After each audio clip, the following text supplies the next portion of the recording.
শুভ দুপুর বন্ধুরা, চলে আসলাম কিন্তু রান্নাঘরে। যেহেতু বেজে গেছে প্রায় 11:30, তো রান্না বান্না করে চলে এসেছি। তো প্রথমে দেখিয়ে দিব তোমাদের কাছে কি কি রান্না হবে।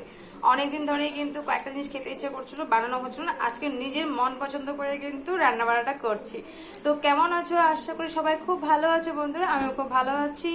তোমরা খুব ভালো থাকো, সুস্থ থাকো। আর গরম পড়েছে, খুব বেশি বেশি করে জল টল খাও, খুব ঠান্ডা জিনিস খাও, কারণ অনেক অনেক প্রচন্ড গরম পড়ে গেছে আমাদের এদিকে। আর বলতে পারবো না তোমাদের কেমন পড়েছে, একটু করে জানিও প্লিজ।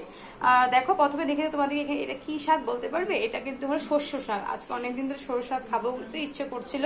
আজকে শুধু শাক করবো, বড়ি দিয়ে বানাবো। বড়ি দিয়ে খেতে ইচ্ছে করছিল অনেকদিন, তো বললামই আজকে আমার নিজের মন পছন্দ আছে, যেগুলো দিয়ে ইচ্ছে করছে সেগুলোই কিন্তু আজকে আমার রান্নাঘরে আমি রান্না করে ফেলবো। তো চটপট চলো দেখিয়ে দিই।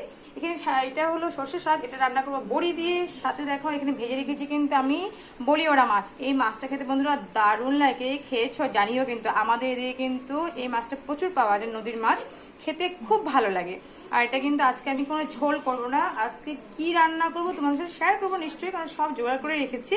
এই মাছটা দেখো আমি একদম হালকা করে ভেজেছি, বেশি কাড়া করিনি, যেহেতু চচ্চড়ি করবো তো বেশি কাড়া করবো না।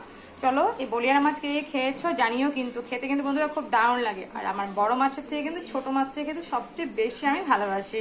চলো, তোমাদেরকে বললাম ছোট মাছটা কি দিয়ে রান্না করবো একটু তোমাদের শেয়ার করবো। এই দেখো, আমি কিন্তু টমেটো কেটে নিয়েছি, লম্বা লম্বা করে পাতলা পাতলা টমেটো কেটে নিয়েছি। এটা করবো আজকে চচ্চড়ি, শস্য দিয়ে টমেটো দিয়ে। আর দেখো পেঁয়াজ বেশি করে কেটে রেখেছি। চচ্চড়ি মানে কিন্তু পেঁয়াজ, পেঁয়াজ না হলে চচ্চড়ি খেতে একদম ভালো লাগে না, তাই তো। তো বেশি করে পেঁয়াজ কেটে রেখেছি। দেখো, পেঁয়াজ দিয়ে টমেটো দিয়ে আর শস্য বাটা দিয়ে কিন্তু হবে আজকে আমার বলিওড়া মাছটা। খুব স্পেশাল ভাবে রান্না করবো গো, সত্যি কথা। এখন কিন্তু জিভে জল চলে আসছে আমার, কারণ চচ্চড়ি, মাছের চচ্চড়ি আমার অনেক দিন ধরে খেতে ইচ্ছে করছিল। আর মানে খুব ভালো লাগে আমার, সত্যি কথা বলতে। আর এখানে ধনে পাতাও রেখে দিয়েছি। ধনে পাতাটা কিন্তু এখনো ধুইনি, কাটিনি, রান্নার আগে কিন্তু ঠিকঠাক করে নি। বা ধনে পাতা না দিলে কিন্তু কোনো সবজি আমার খেতে ভালো লাগে না, সত্যি কথা বলতে। আর এখানে দেখো রেখেছি কিন্তু পেঁয়াজ। আর পেঁয়াজটা কি করবো দেখো, এখন বাজারে বেড়েছে নতুন কিন্তু ভেন্ডি, একদম কচি কচি ভেন্ডি বার হয়েছে। আর যেহেতু বললাম গরম পড়ে গেছে, ভেন্ডি তো খেতেই হবে, কারণ পেট ঠান্ডা করে। এখন কিন্তু সবসময় পেট ঠান্ডা করে জিনিসই খেতে হবে, কারণ গরমটা প্রচুর পড়ে গেছে আমাদের এদিকে। তো ভেন্ডি ভাজা হবে আলু দিয়ে। দেখো ডুমুডুমু করে কিন্তু নতুন আলু ছিল, সেটা কিন্তু আলু আমি কেটে নিয়েছি ডুমুডুমু করে। এখানে আলু আর ভেন্ডি হবে এখানে ভাজা। ডাল হয়ে গেছে আমার অলরেডি। তো দেখো, রান্নার কিন্তু এইগুলো জোগাড় করে নিয়েছি আজকে। কেমন লাগলো তোমাদের আজকে ব্লগটা জানিও কিন্তু। আর ভেন্ডি কিন্তু তুমি সিদ্ধ বলো, ভাজি বলো, বা চচ্চড়ি বলো, যে কোনো কিছু বলো, এই ভেন্ডি জিনিসটা কিন্তু খেতে খুব ভালো লাগে। এই সবজিটা দারুণ মানে লাগে গরমের দিনে, আমি তো খুব ভালোবাসি। আর তোমাদের কেমন লাগে জানিও। ভেন্ডি তো সবাই খেতে ভালোবাসো, আমার খুব ভালো লাগে ভেন্ডিটা।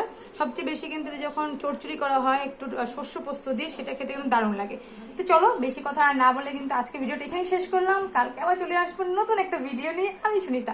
তো চটপট চলো ফটাফট রান্নাটা করে নিই, কারণ বললামই 11:30 বেজে গেছে। ভালো লাগলে ভিডিওটা একটু পাশে থেকো, থ্যাংক ইউ এভরিওয়ান। ভালো লাগলে কিন্তু লাইক কমেন্ট শেয়ারটা কিন্তু একটু করে দিও, থ্যাংক ইউ। কালকে চলে আসবো নতুন একটা ভিডিও নিয়ে।